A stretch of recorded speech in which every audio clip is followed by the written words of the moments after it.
Hello everyone, welcome you all in your own channel Learn Everything. So ਅਸੀਂ ਕਰ ਰਹੇ ਸੀ chapter classification of elements and the periodicity in properties ਜਿਹਦੇ ਵਿੱਚ ਮੈਂ ਤੁਹਾਨੂੰ already periodic table ਬਾਰੇ how can we find the group period and the block from the given configuration, given electronic configuration. After that we have already discussed about the atomic radius, ionization enthalpy, the variation along the period down the group, and we have discussed the various factors also which affect the ionization enthalpy. Now we will move towards the electron gain enthalpy because ਸਾਡੇ master kid ਦੇ syllabus ਦੇ ਵਿੱਚ ਨਾ ਇਹ ਵੀ topic included ਹੈਗਾ electron gain ਐਂਥੈਲਪੀ। ਬਹੁਤ ਜ਼ਿਆਦਾ easy way ਨਾਲ ਸਮਝਾਂਗੇ। ਆਇਓਨਾਈਜ਼ੇਸ਼ਨ ਐਂਥੈਲਪੀ ਕਲੀਅਰ ਹੈ ਨਾ ਤੇ ਉਹ ਵੀ ਕਲੀਅਰ ਹੋ ਜਾਏਗਾ। ਨਾਮ ਤੋਂ ਹੀ ਇਲੈਕਟ੍ਰੋਨ ਗੇਨ ਐਂਥੈਲਪੀ ਯਾਨੀ ਇਲੈਕਟ੍ਰੋਨ ਹੁਣ ਗੇਨ ਕਰਨਾ। ਆਇਓਨਾਈਜ਼ੇਸ਼ਨ ਐਂਥੈਲਪੀ ਕਿਸੇ ਜਿਹਦੇ ਚ ਇਲੈਕਟ੍ਰੋਨ ਬਾਹਰ ਕੱਢਣਾ ਸੀਗਾ। ਇਹ ਕੀ ਹੈ ਦਾ ਐਂਥੈਲਪੀ ਚੇਂਜ ਯਾਨੀ ਕਿੰਨਾ ਐਂਥੈਲਪੀ ਚੇਂਜ ਹੋਇਆ। ਇੱਥੇ ਦੇਖੋ ਮੈਂ ਵਰਡ ਉੱਥੇ ਕਿਸੇ ਦਾ એનર્ਜੀ ਰਿਕੁਆਇਰਡ ਯਾਨੀ ਉਹ ਚ ਸਾਨੂੰ એનર્ਜੀ ਚਾਹੀਦੀ ਸੀ ਬਟ ਇਹਦੇ ਵਿੱਚ ਕੀ ਵਰਡ ਯੂਜ਼ ਹੋ ਰਿਹਾ ਦਾ ਐਂਥੈਲਪੀ ਚੇਂਜ ਕਦੋਂ ਜਦੋਂ ਇਲੈਕਟ੍ਰੋਨ ਐਡ ਕੀਤਾ ਗਿਆ ਟੂ ਦਾ ਆਈਸੋਲੇਟਡ ਗੈਸੀਅਸ ਐਟਮ। ਧਿਆਨ ਨਾਲ ਸਮਝੋ ਇਸ ਕਨਸੈਪਟ ਨੂੰ। ਉਸ ਤੋਂ ਬਾਅਦ ਮੈਂ ਕੁਝ ਕੁਐਸਚਨਸ ਵੀ ਪ੍ਰੈਕਟਿਸ ਕਰਵਾਵਾਂਗੀ ਬਟ ਪਹਿਲਾਂ ਕਨਸੈਪਟ ਨੂੰ ਸਮਝੋ ਉਹ ਕੀ ਕਹਿ ਰਿਹਾ the enthalpy change when electron is added to isolated gaseous atom. Now this energy change that means it may release energy or it may gain energy. मतलब energy may be added to the system, it is the ejected from the system. That means it may be exothermic or endothermic. समझ लो ना exothermic तो endothermic की है। Exothermic in which delta H negative, that means release of heat, and endothermic ਜਿਹਦੇ ਵਿੱਚ delta H positive मतलब enthalpy change is positive, that means absorb ਕਰਦਾ ਉਹ એનર્ਜੀ। ਦੋ ਤਰ੍ਹਾਂ ਦੇ ਰਿਐਕਸ਼ਨ ਹੁੰਦੀਆਂ ਸਾਡੇ ਕੋਲ, ਦੋ ਤਰੀਕੇ ਨਾਲ ਪ੍ਰੋਸੀਡ ਹੁੰਦੀਆਂ। it may be by the exothermic process or endothermic, and exothermic means release of heat, endothermic means heat ਚਾਹੀਦੀ ਹੈ ਤੁਹਾਨੂੰ, the system required heat। ਠੀਕ ਆ। so exothermic endothermic clear ਆ ਤੇ ਇਹਦੇ ਵਿੱਚ ਜਿਹੜਾ it may be exo or it may be endo. in some reaction it is highly exothermic and some it is endothermic. like example ਦੀ ਅਸੀਂ ਗੱਲ ਕਰੀਏ group 17, group 17 you know halogen। ਦੇਖੋ ਇਹਦੇ ਵਿੱਚੋਂ ਇਹੀ ਜ਼ਿਆਦਾਤਰ ਕੁਐਸਚਨ ਬਣਨੇ ਆ। Fluorine, chlorine, bromine, iodine, you know about this halogen। ਮੈਂ ਆਲਰੇਡੀ ਤੁਹਾਨੂੰ ਦੱਸ ਚੁੱਕੀ ਹਾਂ ਹੈਲੋਜਨ ਬਾਰੇ। ਹੁਣ ਤੁਹਾਨੂੰ ਪਤਾ ਹੈ ਇਹਦੇ ਕੋਲ ਬੈਲੈਂਸ ਇਲੈਕਟ੍ਰੋਨ ਕਿੰਨੇ ਹੁੰਦੇ 7। ग्रुप 17 को बैलेंस इलेक्ट्रॉन दसे 13 को 3, 14 को 4, 15 को 5, 16 को 6 एंड ग्रुप 17 को बैलेंस इलेक्ट्रॉन कितने होंगे 7। हुन दसो इनु अपना ऑक्टेट कंप्लीट करने लिए कितने इलेक्ट्रॉन घट है एक, क्योंकि 8 चाहिए होंगे ना इलेक्ट्रॉन अपना ऑक्टेट कंप्लीट करने लिए। दैट मींस इना कोल हाई टेंडेंसी आ टू एक्सेप्ट दैट 1 इलेक्ट्रॉन। बहुत ज्यादा हाई टेंडेंसी मतलब बहुत सारी हीट रिलीज होएगी when it gain the 1 electron because they have the strong attraction, they have the strong tendency मतलब to attract that electron। क्यों? क्योंकि इन्होंने तो हैगा कि मेरे को एक इलेक्ट्रॉन घट अपना octet completely noble gas stable configuration च जान ਲਈ बिकॉज ਉਸ ਤੋਂ ਬਾਅਦ ਨੋਬਲ ਗੈਸਿਸ ਹੈਗੀਆਂ ਉੱਥੇ ਸਟੇਬਲ ਕਨਫਿਗਰੇਸ਼ਨ ਤੱਕ ਜਾਣ ਲਈ ਇਹ ਕੋ ਜਸਟ ਇੱਕ ਇਲੈਕਟ੍ਰੋਨ ਘਟ ਹੈ ਇਹਨੇ ਫਟਾਫਟ ਕੀ ਕਰਨਾ ਇੱਕ ਇਲੈਕਟ੍ਰੋਨ ਨੂੰ ਗੇਨ ਕਰਨਾ। And in this case there is large negative sorry I don't know where is the duster। ਚਲੋ ਇਦਾਂ ਹੀ ਸਾਫ਼ ਕਰ ਲੈਂਦੇ ਆਪਾਂ। Large negative electron gain enthalpy. ਇਸ ਕੇਸ ਦੇ ਵਿੱਚ ਬਹੁਤ large negative electron gain enthalpy ਹੋਗੀ। Why? Because they have the large tendency to accept that electron. ਕਿਉਂਕਿ ਇਹਨਾਂ ਨੇ ਨੋਬਲ ਗੈਸ ਕਨਫਿਗਰੇਸ਼ਨ ਚ ਜਾਣਾ ਕਿਹਦੇ ਲਈ ਗਰੁੱਪ 17 ਲਈ ਹੈਲੋਜਨਸ ਲਈ। ਕਲੀਅਰ ਆ? ਠੀਕ ਹੈ। ਉਸ ਤੋਂ ਬਾਅਦ ਜੇ ਆਪਾਂ ਗੱਲ ਕਰੀਏ ਨੋਬਲ ਗੈਸਿਸ ਦੀ, ਨੋਬਲ ਗੈਸਿਸ ਠੀਕ ਆ ਬਹੁਤ ਸਟੇਬਲ ਹੈਗੀਆਂ ਨੇ। ਉਹਨਾਂ ਨੂੰ ਕੀ ਲੋੜ ਹੈਗੀ? ਉਹਨਾਂ ਕੋ ਆਪਣਾ ਆਕਟੇਟ ਕੰਪਲੀਟ ਆ 8 ਇਲੈਕਟ੍ਰੋਨ ਕੰਪਲੀਟ ਆ। ਕੀ ਉਹਨਾਂ ਨੂੰ ਹੋਰ ਇਲੈਕਟ੍ਰੋਨ ਦੀ ਲੋੜ ਹੈਗੀ ਆ? ਨਹੀਂ ਹੈਗੀ ਨਾ। ਸੋ ਦੈਟ ਮੀਨਸ ਉਹਨਾਂ ਨੇ ਨਹੀਂ ਗੇਨ ਕਰਨਾ। they do not need to accept that electron। ਉਹਨਾਂ ਚ ਇਲੈਕਟ੍ਰੋਨ ਐਡ ਕਰਨ ਦੀ ਕੋਈ ਲੋੜ ਨਹੀਂ ਕਿਉਂਕਿ ਆਲਰੇਡੀ ਆਕਟੇਟ ਕੰਪਲੀਟ ਆ। ਸੋ ਇਸ ਕੇਸ ਦੇ ਵਿੱਚ large positive electron gain enthalpy ਹੋਗੀ। ਠੀਕ ਹੈ ਜੀ। ਇਹਦੇ ਵਿੱਚ ਲਾਰਜ ਰਿਲੀਜ਼ ਹੋਏਗਾ એનર્ਜੀ ਦਾ। ਕਿਉਂ? ਕਿਉਂਕਿ ਇਹਨਾਂ ਨੇ ਫਟਾਫਟ ਇਸ ਇਲੈਕਟ੍ਰੋਨ ਨੂੰ ਗੇਨ ਕਰ ਲੈਣਾ। ਇਹ ਹਾਈਲੀ ਐਕਸੋਥਰਮਿਕ ਪ੍ਰੋਸੈਸ ਹੋ ਗਿਆ and this will be highly endothermic process. First of all the ਤੁਹਾਨੂੰ ਇਹ ਕਲੀਅਰ ਹੋਣਾ ਚਾਹੀਦਾ। ਚਲੋ ਠੀਕ ਹੈ ਜੀ। ਹੁਣ ਆਪਾਂ ਅੱਗੇ ਪ੍ਰੋਸੀਡ ਕਰਦੇ ਹਾਂ। ਠੀਕ ਹੈ ਜੀ। ਅਲੱਗ-ਅਲੱਗ ਫੈਕਟਰ ਜਿਨ੍ਹਾਂ ਨੂੰ ਤੁਸੀਂ ਸਮਝਣਾ ਜਿਹਦੇ ਬੇਸ ਤੇ ਕੁਐਸਚਨ ਬਣੇ। ਇਹਦੇ ਵਿੱਚ ਮੈਂ ਤੁਹਾਨੂੰ ਸਭ ਤੋਂ ਇੰਪੋਰਟੈਂਟ ਵਾਲੀ ਦੱਸਣ ਵਾਲੀ ਹਾਂ ਜਿਹਦੇ ਚ ਪੇਪਰ 'ਚ ਕੁਐਸਚਨ ਬਣ ਸਕਦਾ। ਠੀਕ ਹੈ। ਸੋ ਆਪਾਂ ਗੱਲ ਕਰਦੇ ਸੀਗੇ ਹਾਂਜੀ ਹੈਲੋਜਨ ਦੀ ਮੈਂ ਦੱਸ ਚੁੱਕੀ ਹਾਂ ਲਾਰਜ ਇਲੈਕਟ੍ਰੋਨ ਗੇਨ ਐਂਥੈਲਪੀ 네ਗੇਟਿਵ ਵਾਲੀ ਹੁੰਦੀ ਆ ਠੀਕ ਹੈ। ਹੁਣ ਆਪਾਂ ਅਲੱਗ-ਅਲੱਗ ਫੈਕਟਰਸ ਪੜਾਂਗੇ ਜਿਹਦਾ ਫਰਸਟ ਫੈਕਟਰ ਹੀ ਪੜਦੇ ਆ ਸਾਈਜ਼ ਦਾ। ਹੁਣ ਤੁਹਾਨੂੰ ਆਲਰੇਡੀ ਇਹ ਵਾਲਾ ਮੈਂ ਕਹਾਣੀਆਂ ਸਾਰੀਆਂ ਸਮਝਾ ਚੁੱਕੀ ਹਾਂ। ਸਾਈਜ਼ ਛੋਟਾ that means outermost electron is very near to nucleus, that means there is strong attraction between the nucleus and the outermost electron ठीक है। that means ਉਹਨੇ टाइटली ਉਹਨੂੰ attract ਕੀਤਾ ਹੋਇਆ, it is tightly held by the attraction of nuclear ठीक है nuclear charge। so let's say this is ਇਹ small size ਹੈ, size ਕੁਝ ਜ਼ਿਆਦਾ ਹੈਗਾ ਠੀਕ ਹੈ। ਇਹ ਸਾਡੇ ਕੋ ਠੀਕ ਹੈ ਇਲੈਕਟ੍ਰੋਨ ਆਊਟਰਮੋਸਟ ਦੇ ਵਿੱਚ ਹੈਗਾ ਲੈਟਸ ਸੇ ਠੀਕ ਹੈ। ਇਹ ਇਲੈਕਟ੍ਰੋਨ ਇੱਥੇ ਬੈਠਾ ਆਊਟਰਮੋਸਟ ਦੇ ਵਿੱਚ, ਸਾਈਜ਼ ਛੋਟਾ, ਇਹਦੀ ਅਟਰੈਕਸ਼ਨ ਜ਼ਿਆਦਾ ਹੈਗੀ ਆ ਠੀਕ ਆ। ਯਾਨੀ ਕਿ ਜਿਹੜਾ ਕਮਿੰਗ ਇਲੈਕਟ੍ਰੋਨ ਹੋਏਗਾ, ਕਮਿੰਗ ਇਲੈਕਟ੍ਰੋਨ ਜਿਹੜਾ ਇਲੈਕਟ੍ਰੋਨ ਐਡ ਕਰਨਾ because this is electron gain enthalpy, ਉਹਨੂੰ ਇਹਦੇ ਵਿੱਚ ਲਾਰਜ ਅਟਰੈਕਸ਼ਨ ਮਿਲੇਗੀ ਕਿ ਇਹਦੇ ਵਿੱਚ ਮਿਲੇਗੀ? ਤੁਸੀਂ ਆਪ ਦੱਸੋ। ਮੈਂ ਬਾਹਰੋਂ ਇੱਕ ਇਲੈਕਟ੍ਰੋਨ ਐਡ ਕਰਨਾ ਠੀਕ ਹੈ, ਉਸ ਸਮਾਲ ਸਾਈਜ਼ ਦੇ ਵਿੱਚ ਉਹਨੂੰ ਜ਼ਿਆਦਾ ਇਨਕਮਿੰਗ ਅਟਰੈਕਸ਼ਨ ਮਿਲੇਗੀ ਜਾਂ ਲਾਰਜ ਸਾਈਜ਼ ਵਾਲੇ ਚ? ਆਬਵੀਅਸਲੀ ਨਾ ਇਹਦੇ ਵਿੱਚ ਨਿਊਕਲੀਅਸ ਦਾ ਚਾਰਜ ਜ਼ਿਆਦਾ ਹੈ, ਸਾਈਜ਼ ਛੋਟਾ ਹੈ, incoming electron will experience the large attraction. So ਇਹਦੇ ਵਿੱਚ ਕੀ ਹੋਏਗੀ? Large negative electron gain enthalpy. So ਜਿੱਦਾਂ ਜਿੱਦਾਂ ਸਾਈਜ਼ ਵਧੇਗਾ ਫਿਰ ਉਦਾਂ ਉਦਾਂ ਇਹ ਨੈਗੇਟਿਵ ਜਿਹੜੀ ਇਲੈਕਟ੍ਰੋਨ ਗੇਨ ਐਂਥੈਲਪੀ ਆ ਉਹ ਕੀ ਕਰੇਗੀ? ਘਟੇਗੀ। ਸੋ ਤੁਹਾਨੂੰ ਪਤਾ as we move along the period, as we move along the period, that means as we move from left to right in the periodic table ठीक है, size atomic size decreases or increases? Decreases। atomic size decreases। why? because nuclear charge increases। ये कहानियां clear करा चुकी हूं ਤੁਹਾਨੂੰ मैं। size decreases, nuclear charge increases, that means incoming electron ਨੂੰ ਜ਼ਿਆਦਾ attraction ਮਿਲੇਗੀ।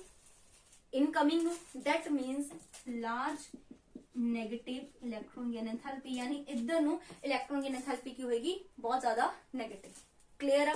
बट इतना भी पता नोबल गैसेस से जाके जीरो हो जाएगी। नोबल गैसेस की इलेक्ट्रॉन गेन एंथैल्पी की हो जाएगी बिल्कुल जीरो, उन्होंने एक्सेप्ट ही नहीं करना ठीक है। सो ਇਹਦੇ ਨੈਕਸਟ ਜੇ ਆਪਾਂ ਡਾਊਨ ਦਾ ਗਰੁੱਪ ਜਾਈਏ, ਵੀ ਨੋ as we move down the group, ਇਹ ਨੋਬਲ ਗੈਸ ਦੇ ਕੇਸਿਸ ਚ ਜ਼ੀਰੋ ਲਿਖ ਲਿਓ ਠੀਕ ਹੈ। डाउन द ग्रुप वो जीरो तो क्योंकि उन्हें लोड ही नहीं इलेक्ट्रॉन गेन करने दी, पहले अपना ऑक्टेट कंप्लीट गेन क्यों करेगा? कोई स्टेबल होने वाली, फ्लोरीन क्लोरीन ब्रोमीन क्यों इलेक्ट्रॉन फटाफट गेन करते सी? They are very near to their stability ठीक है। मतलब कि नोबल गैस से बहुत लग गया, एक इलेक्ट्रॉन सिर्फ चाहिए ठीक है। सो उन्हें स्टेबल एक लैके होना। सो डाउन द ग्रुप तुहानू पता नंबर ऑफ शैल इंक्रीजेस, पता है ना शैल वधदे आ मतलब इलेक्ट्रॉन अगले शैल अगले शैल च जांदा, न्यूक्लियस तो दूर जाई जांदा, यानी इनकमिंग इलेक्ट्रॉन कोई लार्ज अट्रैक्शन नहीं मिलनी। सो इधर ने जड़ी नेगेटिव इलेक्ट्रॉन गेन एंथैल्पी आ वो डिक्रीजेस ठीक है, यानी कि less negative electron gain enthalpy become less negative ਇਹਦੇ ਕੇਸ ਨੀਚੇ ਠੀਕ ਹੈ। ਸਭ ਤੋਂ ਪਹਿਲਾਂ ਤਾਂ ਤੁਹਾਨੂੰ ਇਹ ਆਰਡਰ ਜਿਹੜਾ ਆ ਉਹ ਕਲੀਅਰ ਹੋਣਾ ਚਾਹੀਦਾ ਹੈ ਠੀਕ ਹੈ। ਸੋ ਨੈਕਸਟ ਅਸੀਂ ਉਹਦੇ ਵਿੱਚ ਦੇਖਣਾ ਹੈਗਾ ਉਸ ਤੋਂ ਬਾਅਦ second factor is nuclear charge.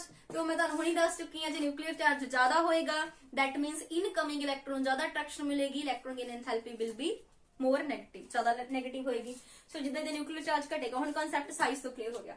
Third गल करदे हां इलेक्ट्रॉनिक कॉन्फिगरेशन दी।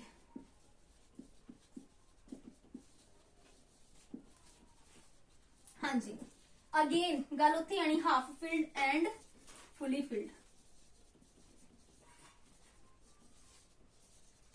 हाँ जी हाफ फील्ड ते फुली फील्ड कॉन्फिगरेशंस की होंगी बहुत ज्यादा स्टेबल, तुहानू पता वेरी स्टेबल।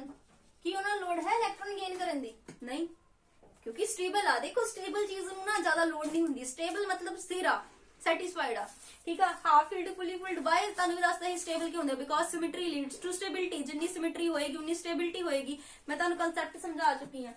वेरी स्टेबल, बहुत ज्यादा स्टेबल आ। दैट मीन्स इस केस दे विच की होएगी ना दे मात्र ठीक है। Very less negative electron gain enthalpy. Clear है ना। सो इन्हां case they which electron gain enthalpy जिहड़ी आ वो घट जाएगी ठीक है, नेगेटिव वाले केस दे विच। उस तो बाद जी आपां गल करिए next factor is wait.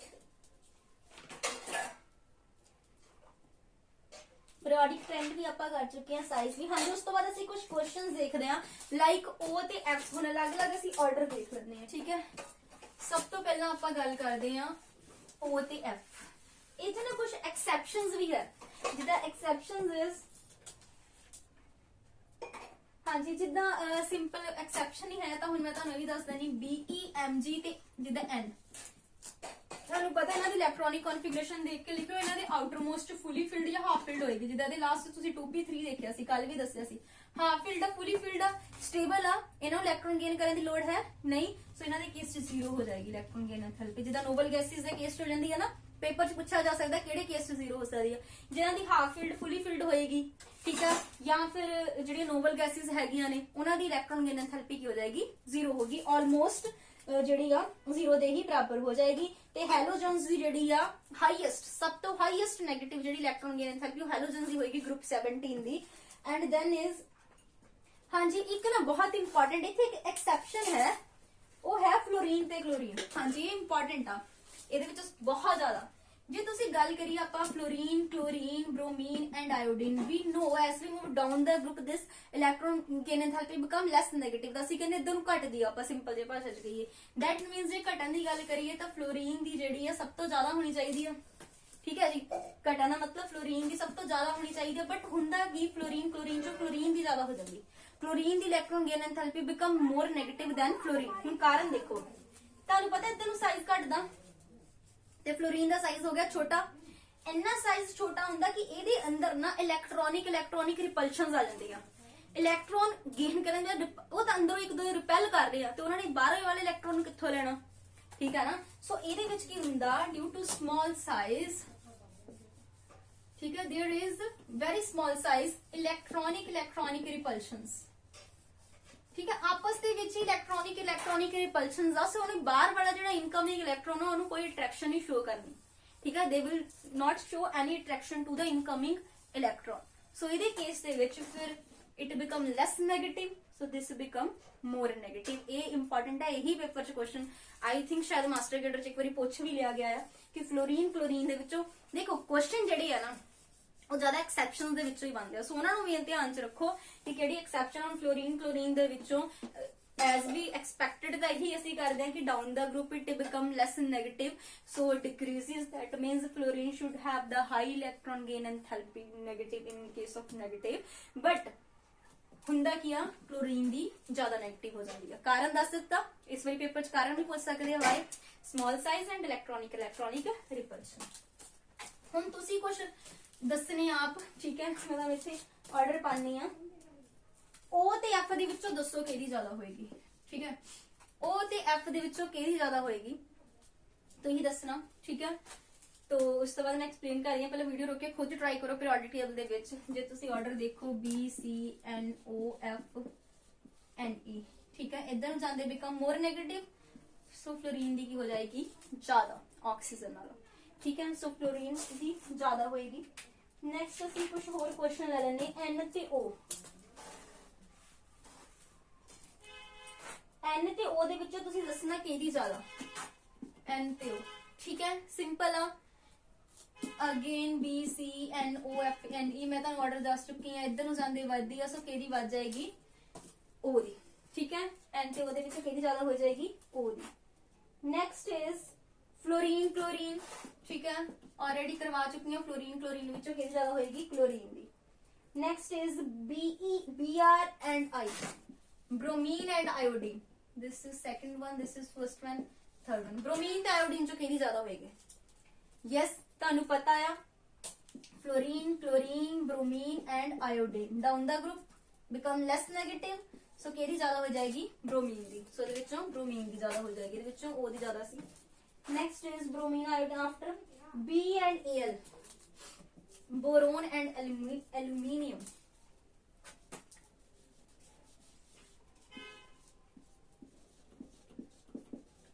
B ਤੇ Al ਦੇ ਵਿੱਚੋਂ ਦੱਸੋਗੇ।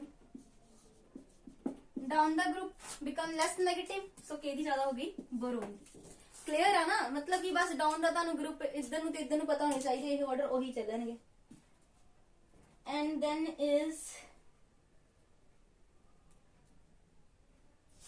हाँ जी, नेक्स्ट ਇੱਕ ਹੈਗਾ O ਤੇ O ਨੈਗੇਟਿਵ। ਇਹ ਦੱਸੋ ਤੁਸੀਂ ਥੋੜਾ ਜਿਹਾ ਦਿਮਾਗ ਲਗਾਓ, ਪਿਛਲੇ ਕਨਸੈਪਟ ਜਿਹੜੇ ਰੈਗੂਲਰ ਵੀਡੀਓਜ਼ ਨੂੰ ਫੋਲੋ ਕਰ ਰਹੇ ਆ, O ਨੈਗੇਟਿਵ ਚ ਕਿਹਦੀ ਜ਼ਿਆਦਾ ਹੋਏਗੀ? ਹੁਣ ਮੈਂ ਤੁਹਾਨੂੰ ਸਾਈਜ਼ ਵਾਲਾ ਕਨਸੈਪਟ, ਮੈਂ ਹਿੰਟ ਦਿੰਨੀ, ਸਾਈਜ਼ ਵਾਲਾ ਕਨਸੈਪਟ ਲਗਾ ਸਕਦੇ ਹੋ ਤੁਸੀਂ। O ਤੇ O ਨੈਗੇਟਿਵ ਚ ਕਿਹਦੀ ਜ਼ਿਆਦਾ ਹੋਏਗੀ? ਤਾਂ ਮੈਂ ਦੱਸਿਆ ਸੀ ਜਿਹੜਾ ਐਨਾਇਨ ਹੁੰਦਾ ਜੇ ਤੇ ਨੈਗੇਟਿਵ ਚਾਰਜ ਆ, ਉਹਦਾ ਸਾਈਜ਼ ਆਪਣੇ ਪੇਰੈਂਟ ਨਾਲੋਂ ਹਮੇਸ਼ਾ ਕੀ ਹੁੰਦਾ? ਜ਼ਿਆਦਾ ਹੁੰਦਾ। ਕੈਟਾਇਨ ਦਾ ਕੀ ਹੁੰਦਾ? ਘੱਟ ਹੁੰਦਾ। ਹੁਣ ਇਹਦਾ ਸਾਈਜ਼ ਆਪਣੇ ਪੇਰੈਂਟ ਨਾਲੋਂ ਕੀ ਕਰ ਗਿਆ? ਵੱਧ ਗਿਆ। ਸਾਈਜ਼ ਇਨਕਰੀਜ਼ਸ, ਪੁਲ ਮਤਲਬ ਕਿ ਸਾਈਜ਼ ਵੱਧ ਗਿਆ, ਯਾਨੀ ਕਿ ਨਿਊਕਲੀਅਸ ਦੀ ਹੁਣ ਪੁਲ ਜਿਹੜੀ ਆ ਉੱਥੇ ਤੱਕ ਘਟ ਗਈ ਥੋੜੀ, ਮਤਲਬ ਇਹਦੇ ਕੇਸ 'ਚ ਜ਼ਿਆਦਾ ਨਿਊਕਲੀਅਰ ਚਾਰਜ ਆ। ਇਨਕਮਿੰਗ ਇਲੈਕਟ੍ਰੋਨ ਨੂੰ ਜ਼ਿਆਦਾ ਅਟਰੈਕਸ਼ਨ ਕਿਹ 'ਚ ਮਿਲੇਗੀ? ਇਹ 'ਚ। ਸੋ ਇਹਦੀ ਕੀ ਹੋਏਗੀ? ਜ਼ਿਆਦਾ। O ਤੇ O ਨੈਗੇਟਿਵ ਦੇ ਵਿੱਚੋਂ। ਨੈਕਸਟ ਅਸੀਂ ਕਰ ਹੀ ਲਿਆ ਕਾਫੀ ਸਾਰੇ ਪ੍ਰੈਕਟਿਸ। ਸੋ ਤੁਸੀਂ ਇਹ ਵਾਲੇ ਸਾਰੇ ਕੁਐਸਚਨ ਕਰ ਲੈਣਾ। ਜੇ ਤੁਹਾਨੂੰ ਕੋਈ ਪੇਪਰ 'ਚ ਆਰਡਰ ਆਵੇ ਤੁਸੀਂ ਆਰਡਰ 'ਚ ਵੀ ਲਗਾ ਸਕਦੇ ਹੋ, ਠੀਕ ਹੈ, ਕਿ ਕਿਹੜਾ ਜ਼ਿਆਦਾ, ਲਾਈਕ ਕੋਈ ਆਰਡਰ ਦੇਖ ਲੈਣੇ ਆਪਾਂ। ਇਹਦੇ ਵਿੱਚ ਹੈ ਹਾਂਜੀ ਫਲੋਰੀਨ, ਕਲੋਰੀਨ, ਬ੍ਰੋਮੀਨ, ਆਇਓਡੀਨ। ਉਹਨੇ ਬੋਲਿਆ ਇਹਨੂੰ ਆਰਡਰ 'ਚ ਲਗਾਓ in the order of increasing or decreasing weight, in the order of, ਹਾਂਜੀ ਤੁਸੀਂ ਇਹਨੂੰ ਇਨਕਰੀਜ਼ਿੰਗ ਆਰਡਰ ਦੇ ਵਿੱਚ ਲਗਾਉਣਾ ਹੈਗਾ ਆ, ਠੀਕ ਹੈ। ਸੋ ਜੇ ਤੁਹਾਨੂੰ ਪਤਾ ਹੋਵੇ ਪਹਿਲਾਂ ਤਾਂ ਇੱਧਰ ਨੂੰ ਲੈਸ ਨੈਗੇਟਿਵ ਹੋ ਜਾਂਦੀ ਹੈ, ਤਾਂ ਫਲੋਰੀਨ ਕਲੋਰੀਨ ਚੋਂ ਪਹਿਲਾਂ ਕਿਹਦੀ ਜ਼ਿਆਦਾ ਹੋ ਜਾਏਗੀ? ਕਲੋਰੀਨ ਦੀ। ਫਿਰ ਕਿਹਦੀ ਆਏਗੀ? ਫਲੋਰੀਨ ਦੀ। ਫਿਰ ਬ੍ਰੋਮੀਨ, ਦੈਨ ਆਇਓਡੀਨ, ਠੀਕ ਹੈ। ਉਦਾਂ ਸਾਨੂੰ ਫਲੋਰੀਨ ਤੁਹਾਨੂੰ ਪਤਾ ਇੱਧਰ ਨੂੰ ਘਟਣੀ ਸੀ, ਬਟ ਕਲੋਰੀਨ ਦੀ ਕਲੋਰੀਨ ਦੇ ਵਿੱਚੋਂ ਜ਼ਿਆਦਾ ਹੋ ਜਾਂਦੀ, ਮੈਂ ਤੁਹਾਨੂੰ ਦੱਸ ਚੁੱਕੀ। ਏਦਾਂ ਤੁਹਾਨੂੰ ਪੇਪਰ 'ਚ ਕੁਐਸਚਨ ਜਿਹੜੇ ਆ ਸਕਦੇ ਆ, ਫਰੇਮ ਹੋ ਸਕਦੇ ਆ। ਆਲਰੇਡੀ ਮਾਸਟਰ ਗ੍ਰੇਡ 'ਚ ਕੁਐਸਚਨ ਫਰੇਮ ਹੋਇਆ। ਸੋ ਕਨਸੈਪਟ से ਤੁਹਾਨੂੰ ਥੋੜੇ ਕਲੀਅਰ ਕਰਨੇ ਪੈਣੇ ਆ। 2-3 ਕਨਸੈਪਟ ਰਹਿ ਗਏ, ਫਿਰ ਖਤਮ ਹੈਗਾ। ਜੇ ਵੀਡੀਓ ਪਸੰਦ ਆਏ ਮੈਨੂੰ ਲਾਈਕ ਐਂਡ ਕਮੈਂਟ ਕਰਕੇ ਜ਼ਰੂਰ ਦੱਸਣਾ। ਥੈਂक्स फॉर वाचिंग द वीडियो।